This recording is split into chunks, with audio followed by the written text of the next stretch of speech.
Hello, everyone. Dr. Chris Arn here from Live Well Chiropractic. I have a special guest with me, Dr. Sherry Kane. I know you all are just like us trying to figure out and make sense of all this stuff going on. And I was sitting thinking this past week and stuff, who can I bring in that can kind of help my patients, through this situation? And the first person that jumped in my mind was Dr. Sherry here. I know some of you might recognize her face and stuff. She was our star of our women's conference that we had back in February. Just lit up the room. Everyone was still buzzing about her even weeks after. So I wanted to bring her on. She deals with mental health. So that's kind of an aspect that's kind of lost in this whole conversation. Everyone's dealing with this virus and immune system, but we all are kind of struggling mentally to kind of, cope with what this world is every day. It's changing and stuff. So I wanted to bring her on some of the advice that she's giving some of her clients and some of the view to kind of help through this situation. So Dr. Sherry, thank you so much for joining us. I really appreciate you adding your words of wisdom to our community. So what do you have to say about this? How are you helping your clients through this situation? Well, you're very welcome, Dr. Chris. I appreciate you having me on. And I just, like you, I'm very concerned for all of my patients. We're all concerned for ourselves, our families. And so I'm glad you're doing this, because I think it's really important for people to think about the things that they can control. We're feeling a lot of feelings that some of us have never had to feel before. We're feeling fear. We're feeling loneliness, we're feeling depression and anxiety that maybe we had some before, but it's amped up more than ever. And I wanted to try to help people think about what we can control, right? Absolutely. Because so many of the things that we're hearing produce a lot of fear and anxiety, and we think, what can I do? And we're afraid to go to the grocery store, and we're afraid to go out of our house. But if we begin to think about, I just want to give your patients sort of a visual that I'm giving my clients to help to remember what can we control right now. Okay, so a good way to remember it is we're calling it Corona control. What can we control? I like that. Right? I like that. Right. So people can remember, because you're going to use your two hands as a visual, right? Yep. And one hand represents the physical side of what can I control in this situation that's going to keep me the safest, that's going to help me feel like I'm doing what I can to stay safe, right? Yes. So on that hand, we're going to have the first finger is going to be the CDC guidelines, right? Yes. So as long as we're following the protocol and the CDC guidelines, that we're being safe, we're washing our hands, we're not touching our face, all those sorts of things. Yes. The second finger is controlling my nutrition. Yes. That I'm putting good nutrition in my body, right? This is a machine, and I want to give the machine high grade oil, high grade fuel to work well. So making sure that when I'm choosing between the donut and the banana, like the donut might feel more comforting right now, right? Yes. But the banana is going to set this machine up to be able to fight off any infection that I might come into contact with, right?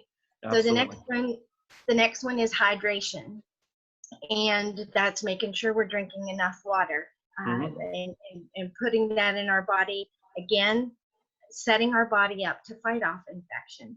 The next one is getting enough sleep. So making sure that we're getting enough sleep at night. And then the last finger is exercise.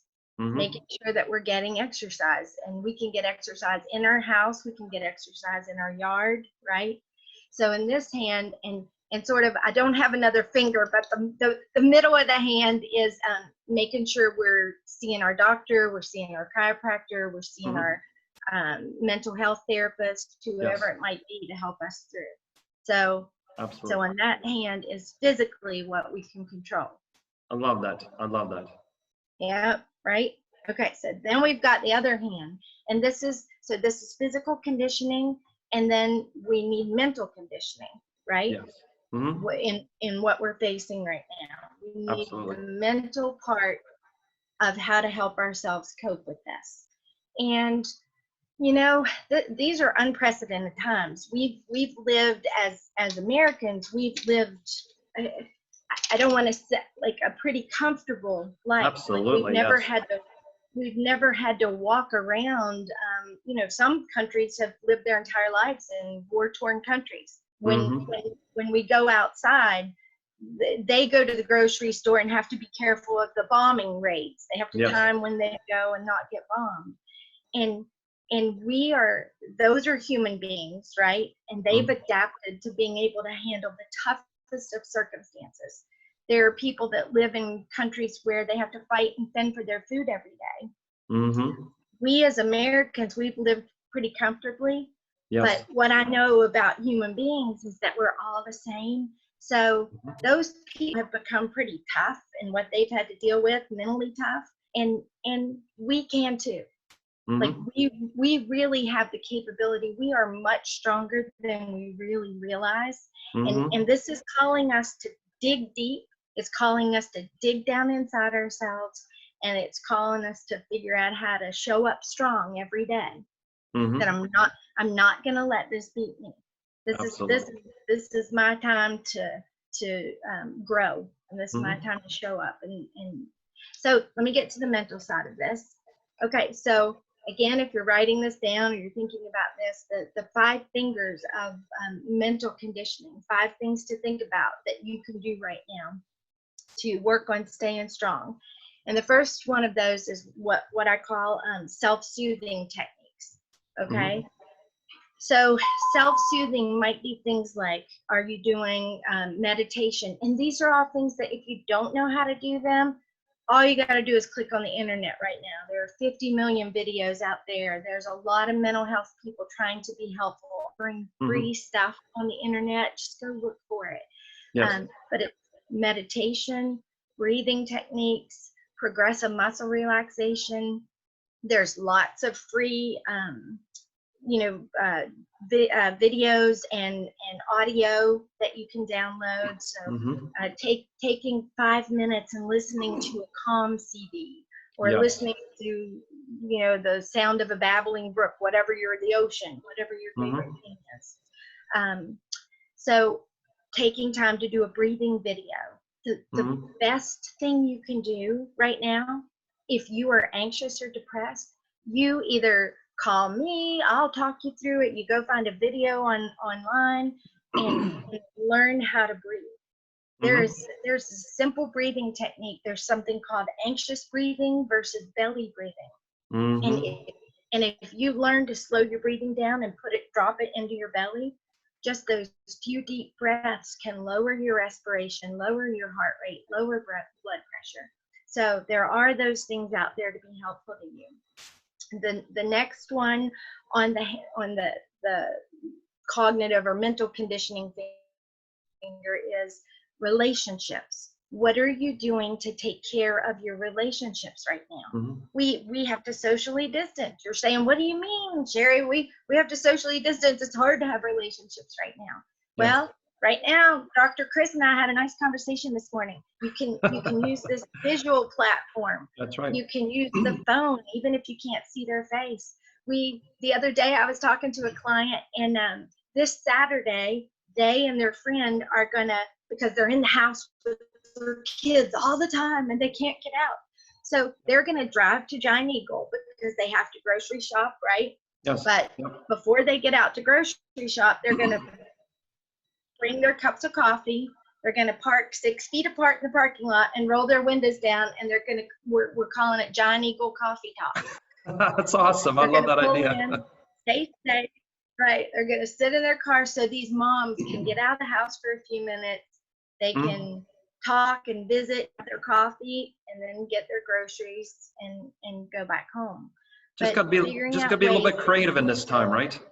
You got to be a little bit creative. You got to put a little bit of, you got to say, and I said this to a client yesterday, even in the midst of something horrible, we have the ability to grab a moment of joy. And it might just be that I had that coffee with my girlfriend, or I had a morning chat with you, or the other day, Tuesday, it was my birthday. Awesome. And, we couldn't have the normal birthday party. So what we did was we decided we're going to make this festive.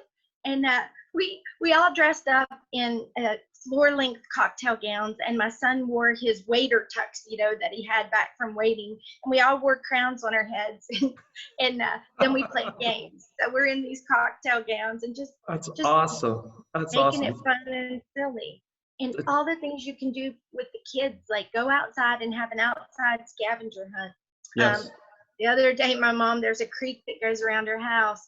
We went and we had rubber ducky races. We have those little rubber, we put our names on them, threw the ducks in the creek, and we ran beside our ducks to see who won. Yes. Things that we would normally, I'm like, okay, I have to leave a block in my day to go have a rubber ducky race. So That's awesome. I would have never done that before. Yeah. Building in ways to put some joy in your day, put some fun in it, even in this. Okay, so the next finger is your passions, just for the short way of saying that. Even in the midst of this, are you finding ways to what you like to do? Okay, if you normally like to do your yoga class, well, you can't go to yoga class, but you can download a yoga class on the internet. If maybe you like to paint or draw and you never had time for that, well, now you have time for that. So are you fostering those things that you like to do? Writing in a journal. Maybe you're going to write a story you never had time to write. But this is where you're digging in yourself and saying, if I was stuck on a desert island and never able to leave, what would I take with me to do? What would I enjoy? What would I so thinking about fostering your passions right now, things that you like to do.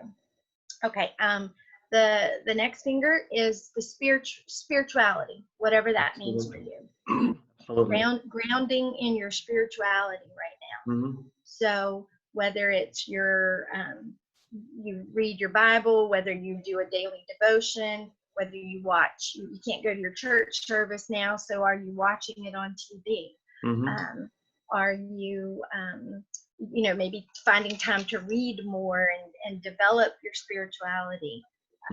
So and sometimes spirituality for some people is going out for a walk and connecting, so sitting on your front porch and feeling that sunbeam on your face. And okay, so the last finger in terms of mental conditioning is what I call just the mind growth right now. So what are you doing for your mind?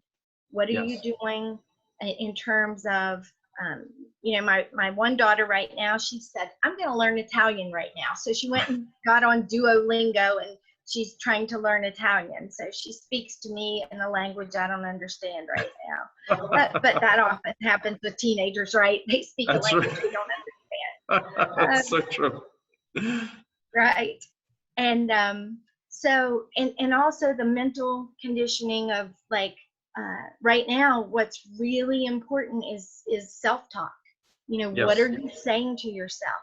If you are saying fearful sentences, irrational sentences that are just, they produce more anxiety, you're going to feel more anxious.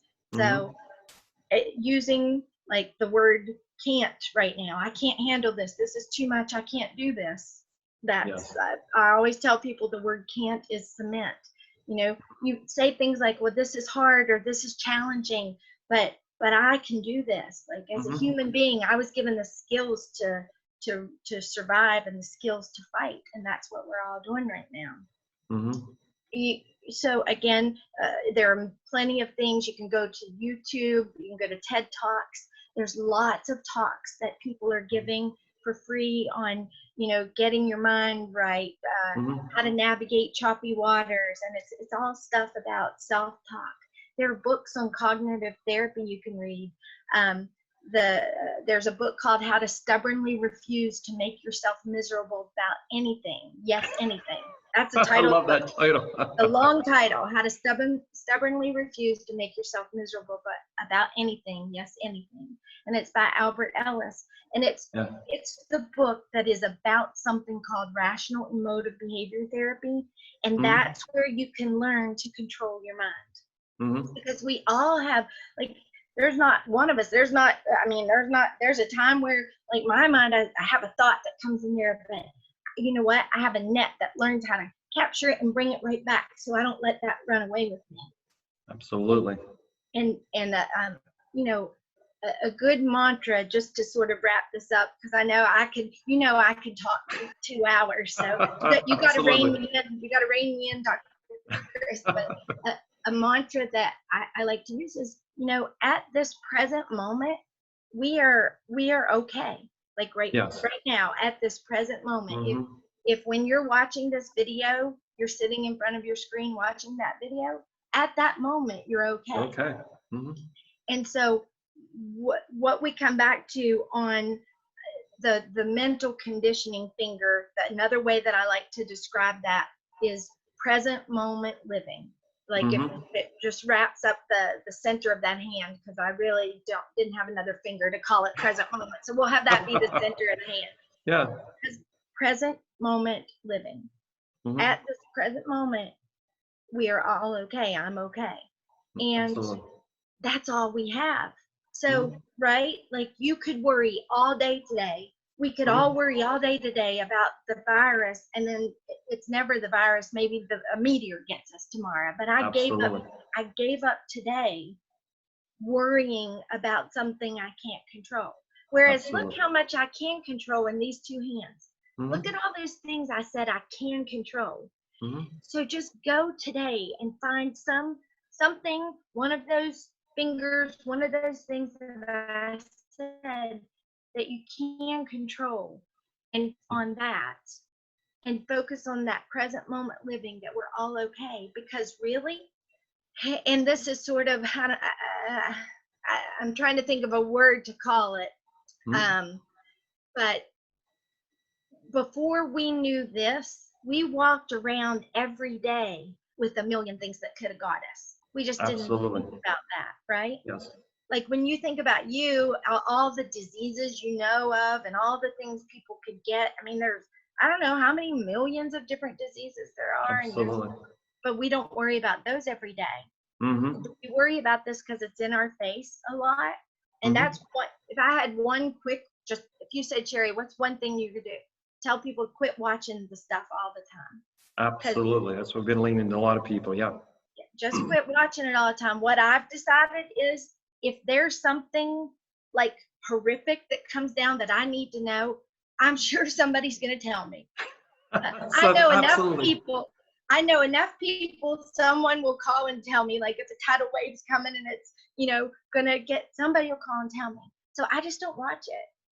I just am going to find something funny to watch. I'm going to find something, that lifts me up, doesn't scare me. So. Yep. Just like you started the very thing you were starting about, choice between bananas and donuts. I mean, it's still the same thing mentally, what we put in. What are we watching? What are we consuming mentally? Are we choosing bananas or donuts, right? Are we choosing something that's going to be powerful and uplifting, or are we choosing something that's going to add more fear? So just being aware of that and understanding we do have the choice of what is going in, and we could make better choices maybe in that. So that's what I'm trying to lean in. And just seeing the opportunities, again, how many of us wanted a little extra time with the family? How many of us wanted to work from home, right? I mean, that was a goal maybe for a lot of people. So this is an opportunity maybe to do those kind of things. So what are you taking advantage? What are you doing for these opportunities and extra time? How are you going to leverage that and improve your happiness, your well-being and stuff? That's what we're trying to also help patients to make better choices and stuff. So I want to thank you so much for Sherry for joining us and offering your words of wisdom, your wonderful smile and extra energy and stuff. So we always appreciate that. So my one last thing and stuff, if patients really are struggling with this and really need extra help and stuff, how can they reach out to you and actually maybe get maybe a little bit more assistance with that? Okay, absolutely, sure. They could give me a call at 814-285-5555. 1144. So that would be my phone number. They could either call, they could text, and then my email is sharemaster74@gmail.com, and that is spelled S as in Sherry, HERMASTER 74@gmail.com. Wonderful. I appreciate you giving that resource, because I know you are a great resource to our community. I just feel we're very blessed to have someone like you in our area and stuff, and helping out lots of patients and stuff. So I appreciate what you do and how you help our community and stuff. And together we're going to get through this. I think together we can get through this even better if we help and lean on other individuals and stuff with specialties and stuff. Like I said, and we will come out on the other end. It's just how we come out. That's where our choices are made every day. So definitely I appreciate you and giving our insight and wisdom to all of our patients. So thank you, Sherry. Hey, you're very welcome. Very welcome.